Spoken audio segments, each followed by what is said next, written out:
সবাইকে স্বাগত জানাচ্ছি। আমি মোহাম্মদ রফিকুল ইসলাম, তেজগাঁও কলেজের একজন প্রভাষক। আমরা আছি তোমাদের সাথে পাশকুড়ি অ্যান্টিবায়োটিক নিয়ে।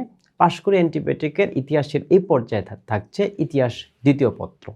এই যে ইতিহাস দ্বিতীয় পত্রটি আমরা পড়ছি বা আমরা পড়ব, সেখানে বেসিক্যালি কোন বিষয়গুলো দেখব। প্রথমে আমরা হচ্ছে শিল্প বিপ্লব, ইন্ডাস্ট্রিয়াল রেভলিউশন যেটাকে বলি, এবং এরপরে আরেকটা গুরুত্বপূর্ণ রেভলিউশন, সেটা হচ্ছে ফ্রেঞ্চ রেভলিউশন বা ফরাসি বিপ্লব, বলশেভিক বিপ্লব। এই তিনটা রেভলিউশন দেখব। এরপরে এর মাঝে ঘটে যাওয়া ফার্স্ট ওয়ার্ল্ড ওয়ার মানে প্রথম বিশ্বযুদ্ধ, ভার্সাই সন্ধি, লিগ অফ নেশনস, এবং এর পরবর্তীতে বলশেভিক বিপ্লবের প্রেক্ষাপটে এবং তারপরে যখন হিটলার এবং মুসলিনের মধ্য দিয়ে একটা ফ্যাসিবাদের, একটা গ্লোবাল ফ্যাসিবাদের যে উত্থানটা ঘটে, এবং সেকেন্ড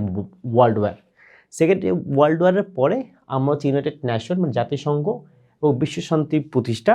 এরপরে জাতিসংঘের যে পিরিয়ডটা আছে, ওখানে যেভাবে হচ্ছে যে সোভিয়েত ইউনিয়ন এবং ইউএসের ভিতরে একটা স্নায়ুযুদ্ধ হয় এবং বিভিন্ন দেশে পুঁজিবাদ এবং সমাজতান্ত্রিক যে ব্লকগুলো আছে সেই ব্লকের যে দ্বন্দ্ব, এবং শেষ করবো আমরা স্নায়ুযুদ্ধ পরবর্তী বিশ্ব এবং খুব রিসেন্ট একটা গ্লোবাল আন্দোলন যেটাকে আমরা বলি অ্যাপার্থাইড মুভমেন্ট অথবা বর্ণবিরোধী আন্দোলন দিয়ে। চলো আমরা এবার সরাসরি পড়ায় চলে যাই, এবং আমরা কিন্তু যে কাজটি করব, আমরা হচ্ছে এই বিপ্লব এবং first world war, second world war, ফ্যাসিজমের উত্থান এবং জাতীয় সংঘ, এই বিষয়গুলো কিন্তু আমরা একটু আলোচনা করব এবং দেখার চেষ্টা করব এই জায়গা থেকে পরীক্ষায় আমাদের কোন প্রশ্ন আসতে পারে এবং সেই প্রশ্নগুলোর উত্তর আমরা কি দিব। চলো আমরা সরাসরি চলে যাই। এই জায়গা থেকে আমরা প্রথমে যে বিষয়টা আলাপ করছি সেটি হচ্ছে শিল্প বিপ্লব বা ইন্ডাস্ট্রিয়াল রেভলিউশন। এখন ইন্ডাস্ট্রিয়াল রেভলিউশন বা শিল্প বিপ্লবটা হয় কিভাবে, এই জায়গাতে আগে একটু আমরা বোঝার চেষ্টা করি শিল্প বিপ্লব ব্যাপারটা কি বা এই ঘটনাটা বেসিক্যালি কি। উৎপাদন ব্যবস্থায় কায়িক শ্রমের পরিবর্তে যন্ত্রের ব্যবহার এবং কুটির শিল্প যখন কিনা কারখানা ভিত্তিক উৎপাদনে চলে যায়, এই জায়গাটাকে যদি আমরা বোঝার চেষ্টা করি, সেক্ষেত্রে আমার 1780 সালের একটা প্রেক্ষাপটে যেতে হবে। 1780 সালের দিকে বা তার আগে পৃথিবীতে যে উৎপাদনগুলো হতো, সেই উৎপাদন হচ্ছে বড় বড় কোনো কারখানায় হতো না। অনেক ক্ষেত্রে বা অধিকাংশ ক্ষেত্রেই ক্ষুদ্র কুটির শিল্প মানে ছোট ছোট অ্যারেঞ্জমেন্টে উৎপাদনটা হতো, এবং সেখানে মানুষের যে কায়িক শ্রমটা আছে, এই যে কায়িক শ্রম, এবং এই কায়িক শ্রমটা সবচেয়ে বেশি ব্যবহৃত হতো, এবং উৎপাদনের জন্য প্রচুর পরিমাণ রিসোর্স লাগতো, স্পেশালি প্রচুর মানুষ লাগতো, এবং উৎপাদনের পরিমাণ অনেক বেশি কম হতো। এই জায়গা থেকে যে ঘটনাটা ঘটে সেটা হচ্ছে ইংল্যান্ডে কয়েকটা আবিষ্কার হয়। যে আবিষ্কারের প্রথম হচ্ছে স্টিম ইঞ্জিন, যেটা 1669 সালে জেমস ওয়াট নামে একজন ভদ্রলোক এটা আবিষ্কার করেন। এবং জেমস ওয়াট যখন বাষ্পীয় ইঞ্জিন বা স্টিম ইঞ্জিন যেটা আছে এটা যখন তিনি আবিষ্কার করে, তখন হচ্ছে উৎপাদনটা কারখানায় করা সম্ভব হয়, এবং এই স্টিম ইঞ্জিন ব্যবহার করে খুব দ্রুত অনেক বেশি উৎপাদন করা যায়। যেখানে আগে তো আমার হচ্ছে হাত ব্যবহার করে বা কায়িক শ্রম ব্যবহার করে উৎপাদন করতে হতো, সেই জায়গাটা অনেকটাই সম্ভব হয় শুধুমাত্র বাষ্পীয় ইঞ্জিন বা স্টিম ইঞ্জিন ব্যবহারের মধ্য দিয়ে।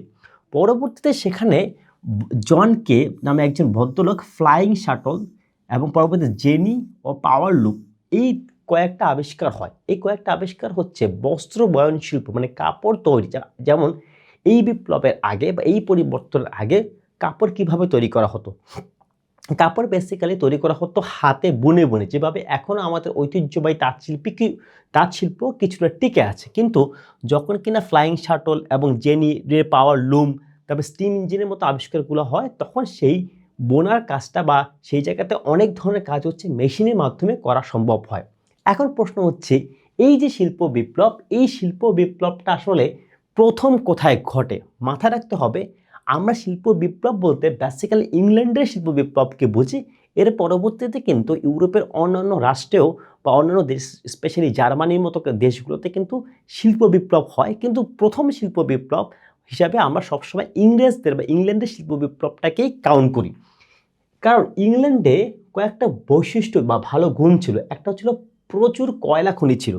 স্টিম ইঞ্জিন চালানোর জন্য কিন্তু একটা জ্বালানি ছিল হচ্ছে কয়লা, এবং এই কারখানা তৈরি করার জন্য যে লোহা দরকার ছিল সেই লোহার খনিটা ইংল্যান্ডে ছিল, এবং তাদের একটা ব্যাংকিং ব্যবস্থা ছিল যেটা ছিল তৎকালীন সময় বেশ উন্নত, তার চেয়ে বেশি হচ্ছে এই ইংল্যান্ডে দেখো 1787 সালে হচ্ছে বেসিক্যালি এই শিল্প বিপ্লবের যাত্রা শুরু হয়। এই জায়গা থেকে আমাদের একটু আমার দেশের কথা মনে রাখা উচিত। 1757 সালে স্পেশালি 57 সালে হচ্ছে যে তোমার হচ্ছে যে পলাশী যুদ্ধ হয়। পলাশী যুদ্ধের মাধ্যমে কিন্তু বাংলা, বিহার, উড়িষ্যা কার আওতায় চলে আসে? বাংলা, বিহার, উড়িষ্যা বেসিক্যালি ইংল্যান্ডের বা কোম্পানি শাসনের আওতায় চলে আসে, যেটা কিনা আমরা ইতিহাস প্রথম পত্রে দেখেছি।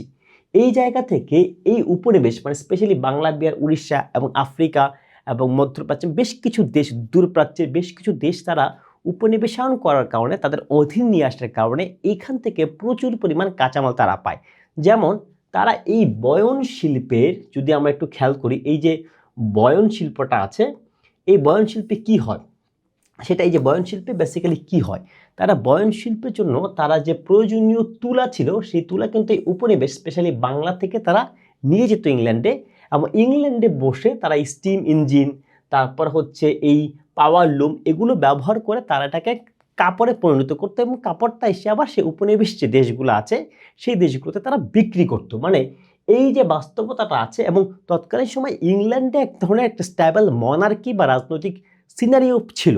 সো এই জায়গা থেকে ইংল্যান্ডেই আসলে প্রথম শিল্প বিপ্লবটা সূচনা হয়, এবং এই জায়গাতে যখন শিল্প বিপ্লব হয় তখন কৃষিতেও তার একটা ছোঁয়া পড়ে, এবং যার ফলে দেখা যায় প্রচুর পরিমাণে কৃষি শ্রমিক বেকার হয়ে যায়, যারা কিনা পরবর্তীতে কারখানায় কাজ করতে চলে যায়, যেটাকে কিনা আমরা বলতে পারি নগরায়ন। মানে কারখানাগুলো কিন্তু বেসিক্যালি হচ্ছে নগরেই প্রতিষ্ঠিত হয়।